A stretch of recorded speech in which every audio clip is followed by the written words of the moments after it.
మనం ఎందుకు దేవుణ్ణి ఆరాధించాలి? ఆయన ఆరాధించే బిడ్డలకి ఏం కలుగుతుంది? ఆయన ఆరాధించే పిల్లలకు ఆయన ఎలాగ సమీపంగా ఉన్నాడు, ఎలా చేరువుగా ఉంటాడు, ఎలా సలహాలు చెప్తాడు, ఎలా మాట్లాడతాడు, ఇలాగ మనం అనేక కోణాల్లో చూస్తూ వస్తాం. ఈరోజు ఒక 2 విషయాల్లో ఆయన కార్యాలు చూద్దాం. ఆయన కార్యాలు. 1, రోమీయులకు రాసిన పత్రిక 8వ అధ్యాయం 37వ వచనం చదువుదాం. రోమీయులకు రాసిన పత్రిక 8వ అధ్యాయం 37వ వచనాన్ని చూద్దాం. అయినను తీసిన వాళ్ళు పేజీ నెంబర్ చెప్తే అది తీని వాళ్ళు స్పీడ్గా తీస్తారు.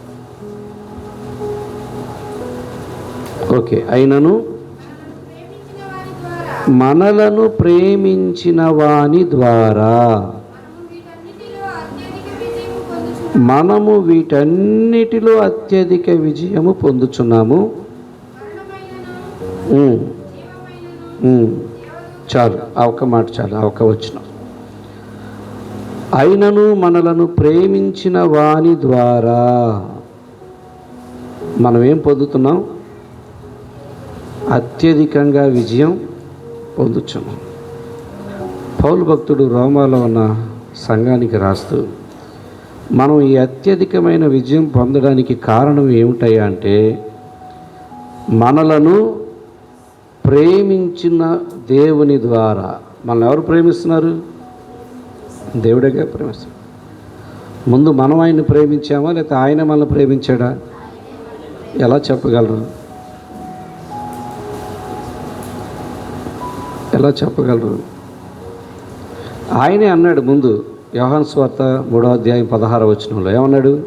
దేవుడు లోకమును ఎంతో ప్రేమించాడు. ఆయనే ముందు ప్రేమించాడు కాబట్టి ఆయనే మనిషిని చేశాడు. ఆయనే మనిషికి కావాల్సినవన్నీ కూడా చేశాడు. ఆయనే తన ప్రేమను అలా వెల్లడి చేశాడు. తన పోలికలో చేసుకున్నాడు, తన స్వారూప్యంలో చేసుకున్నాడు. ఆయనే మాట్లాడాడు మొదట. ఆయనే ప్రతి చల్లపూట వచ్చి హలో ఆదాం, హలో అవ్వ, ఎలాగున్నారు అని పలకరించాడు. ఆయనే ఆశీర్వదించాడు. మీరు ఫలించండి, వృద్ధి చెందండి, భూమిని నిండించండి, లోపరుచుకోండి, ఏలండి. ఆయనే ప్రేమించాడు. ఆయన ప్రేమించిన ఆయనను మనలను ప్రేమించిన వాని ద్వారా మనం వీటన్నిటిలో అత్యధిక విజయము పొందుచున్నాం. దేంట్లో విజయం పొందుచున్నామంటే ఊరికి నేను కొన్ని మాటలు మనం చూద్దాం. 35వ వచనం చూస్తే, క్రీస్తు ప్రేమ నుండి మనలను ఎడబాపు వాడెవడు? శ్రమ అయినను, బాధ అయినను, హింస అయినను, కరువైనను, వస్త్రహీనత అయినను, ఉపద్రవమైనను, ఖడ్గమైనను మనలను ఎడబాపునా?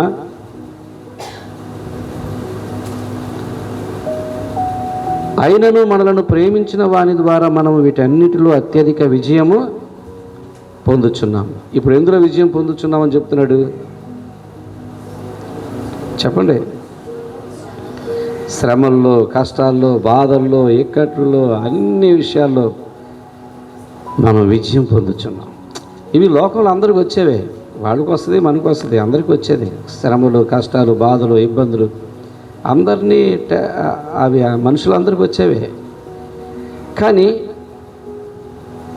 ఏమిటి తేడా? లోకంలో ఉన్న మనకి తేడా ఏంటంటే, మనం వాటిలో కూడా ఏం పొందుతున్నాం?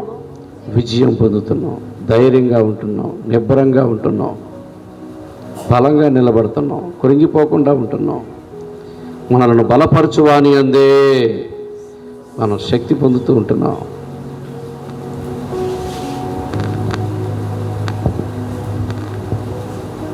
ఇదంతా మనం విజయం పొందడానికి కారణం ఎవరు?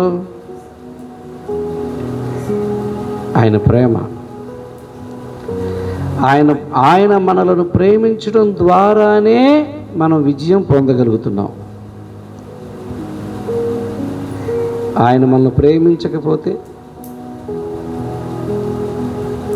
అసలు ఆయన మనల్ని ప్రేమించాలంటే మనం ఏం చేయాలో?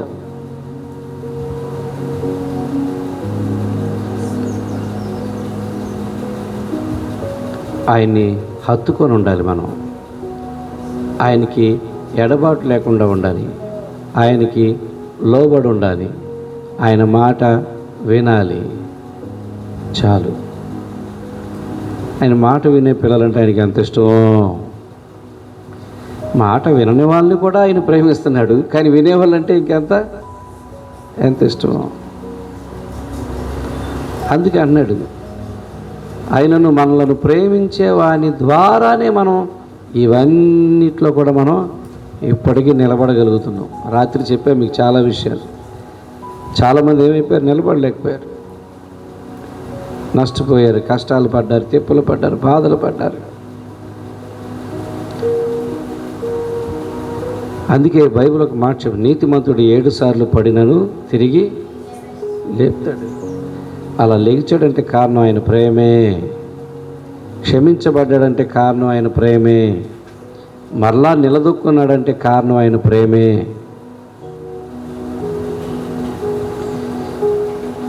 కాబట్టి ఆయన ప్రేమ వలన మనం అన్ని విషయాలు ఏం పొందుతున్నాం, విజయము పొందుతున్నాం. పక్కన 28వ వచనం కూడా చదువుదాం ఇప్పుడు.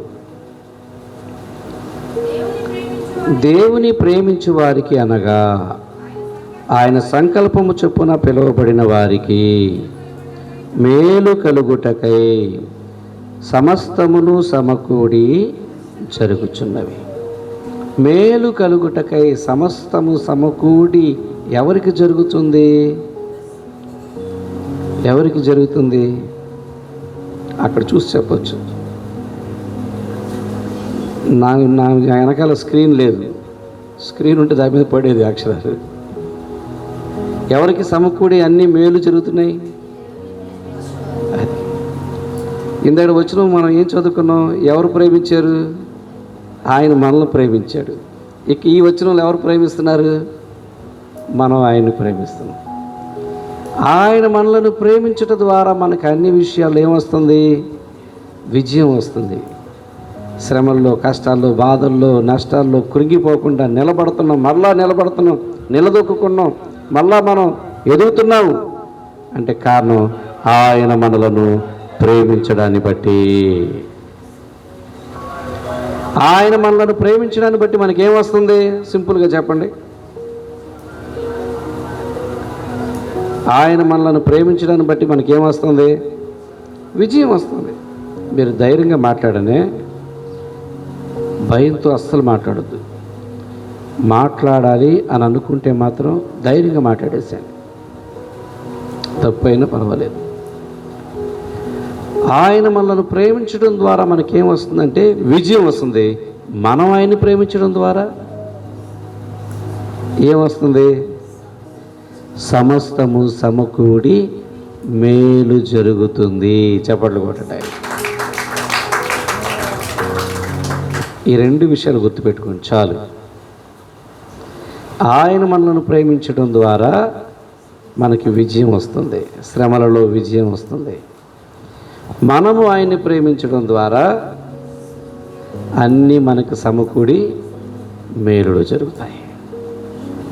కాబట్టి నువ్వు ఆయన్ని ప్రేమించి మేలు పొందుతావు, ఆయన నిన్ను ప్రేమించడం ద్వారా విజయం పొందుతావు. ఏదైనా పొందాలి. ఇవి 2 కావాలా? ఒకటి చాలా? ఒకటి సరిపోదా? శ్రమలో నిలబడతాం, విజయం పొందితే సరిపోదా? మేలు కావాలా? మేలు కావాలంటే మళ్ళీ ఏం చేయాలి? ప్రేమ ఇరుపక్షాల ఉంటేనే అది బాగుంటుంది, ప్రేమగా ఉంటుంది. లేకపోతే అది వన్ సైడ్ లవ్గా ఉంటుంది. ఆయన ఎంత ప్రేమిస్తున్నాడో చూపించాడు. తిరిగి మనం కూడా ఎంత ప్రేమిస్తున్నామో చూపించగలిగితే ఎటు తిరిగిన లాభం ఎవరికి చెప్పండి? అది విషయం. అటు వెళ్ళినా లాభం మనకే, ఇటు వెళ్ళినా లాభం మనకే. ఆయన మనల్ని ప్రేమించినా మనకే లాభం, మనం ఆయన్ని ప్రేమించినా మనకే లాభం. ఇలాంటి ప్రేమ ఎక్కడ ఉండదు. మీరు ఇక లోకంలో ఇరుపక్షాల ప్రేమ అయితే వాళ్ళకి లాభం ఉంటుంది, వీళ్ళకి లాభం ఉంటుంది. మీరు ఆలోచించండి, ఇద్దరికి లాభం ఉంటుంది అది. కానీ ఇక్కడ మనం ఆరాధిస్తున్న దేవుడు ఎలాంటి దేవుడు అంటే, నేను నిన్ను ప్రేమించినా నీకే మేలు, నువ్వు నన్ను ప్రేమించినా నీకే మేలు, నాకేం అక్కర్లేదు, అన్నీ నీకే అంటున్నాడు. నీకోసమే నేను ఇవన్నీ చేశాను అంటున్నాడు. నీకోసమే నేను ప్రాణం పెట్టాను అంటున్నాడు. నీకోసమే సమస్తం చేశాను అంటున్నాడు. నిన్ను నా పోలికల్లో చేసుకున్నాను అంటున్నాడు. పిల్లల విషయంలో తల్లిదండ్రులు కూడా అలాగే అనుకుంటారు.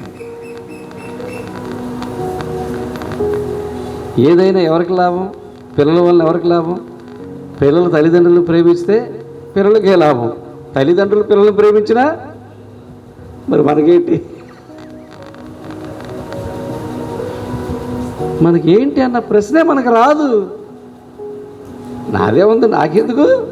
నా పిల్లల కోసమే కదా. నాకు వాళ్ళ మీద ప్రేమ పుట్టినా నేను నాలుగేస్తాను, వాళ్ళకి నా మీద ప్రేమ చూపించిన మరి నేను నాలుగేస్తాను. నాకెందుకు? ఒకవేళ మనమైనా కాస్తో కోస్తో ఆశిస్తామేమో పెద్ద వయసు అయ్యాక చూసుకుంటాడని. ఆయన ఎలాంటి వాడు తెలుసా? మనకి పెద్ద వయసు వచ్చిన ముదిమి వచ్చే వరకు మనల్ని ఎత్తుకొని నడిపించే దేవుడు. ఈ 2 వచనాలు గుర్తుపెట్టుకోండి చాలు. ఈ 2 వచనాలు గుర్తుపెట్టుకోండి. ఆయన మనల్ని ప్రేమిస్తే మనకి ఏమొస్తుంది? రోమాపత్రిక 8వ అధ్యాయం 37వ వచనం ప్రకారంగా దేవుడు మనల్ని ప్రేమించడం వల్ల మనకేమొస్తుంది? విజయం వస్తుంది. అలాగే 28వ వచనంలో మనం ఆయన ప్రేమించడం వల్ల మనకేమొస్తుంది? సమకూడి మేలు జరుగుతుంది. ఆయన ప్రేమ అలాంటిది. ఆయన ప్రేమ అలాంటిదంటే ఆ ప్రేమతో మనకు కానీ సంబంధం ఉంటే ఎటు తిరిగినా మనకే లాభం. సో ఇలాంటి ఒక చక్కటి లాభకరమైనటువంటి ప్రేమ మనకు అవసరం. ఇలాంటి ఒక వ్యక్తిని ప్రేమించడం మనకి చాలా లాభం. ఇంకెవరిని ప్రేమించినా నీకు నష్టం కలుగుద్దేమో, కానీ ఈయన్ని ప్రేమిస్తే నీకు నష్టమేం కలగదు. ఈ దేవుణ్ణి ప్రేమిస్తే నీకు నష్టం కలగదు. ఈ దేవుడు నీకు నష్టం కలిగించే దేవుడు కాదు, నీకు కష్టాల్లో విజయం ఇచ్చే దేవుడు. ఈ దేవుడిని ప్రేమించడం ద్వారా నీకు నష్టం కలగదు, నీకు మేలే జరుగుతుంది. మళ్ళీ చెప్పండి, ఆయన మనల్ని ప్రేమించడం ద్వారా మనకి, మనం ఆయన ప్రేమించడం ద్వారా మళ్ళీ తిరిగేసి అడుగుతాయి. మనకి విజయం రావాలంటే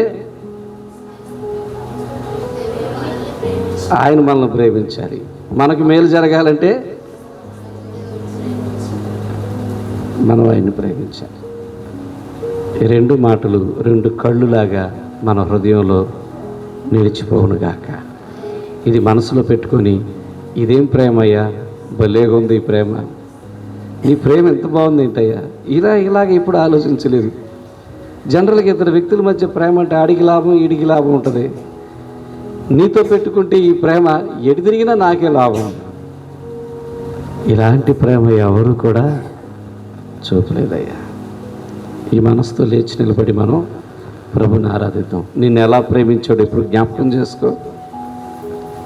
నిన్ను ఎలా ప్రేమించాడు అని నిన్ను జ్ఞాపకం చేసుకో. ఏ స్థితిలో ఉన్నప్పుడు నిన్ను ప్రేమించాడో, ఏ పరిస్థితిలో ఉన్నప్పుడు నిన్ను ప్రేమించాడో, ఏ విషయంలో నిన్ను ప్రేమించాడో. అలా ప్రేమించిన దేవుడు నీ దగ్గర నుంచి ఏమైనా ఆశించాడా? నీకే ఇచ్చాడా? ఆయన నిన్ను ప్రేమించాడు, నీకేమిచ్చాడు? అప్పుడు తిరిగి నువ్వు ఆయన్ని రక్షణ పొందినంత నువ్వు ప్రేమించావు, అయినా కూడా నీకు ఆయన ఏమిస్తున్నాడు? ఈ 2 మాటలు మీ మనసులో పెట్టుకొని, హృదయంలో పెట్టుకొని, నీ హృదయంలో 2 మాటలను బట్టి నీ నోటికి ఏ మాట వస్తుందో దానిని బట్టి దేవుణ్ణి ఆరాధిద్దాం. అందరం కూడా ప్రభు బల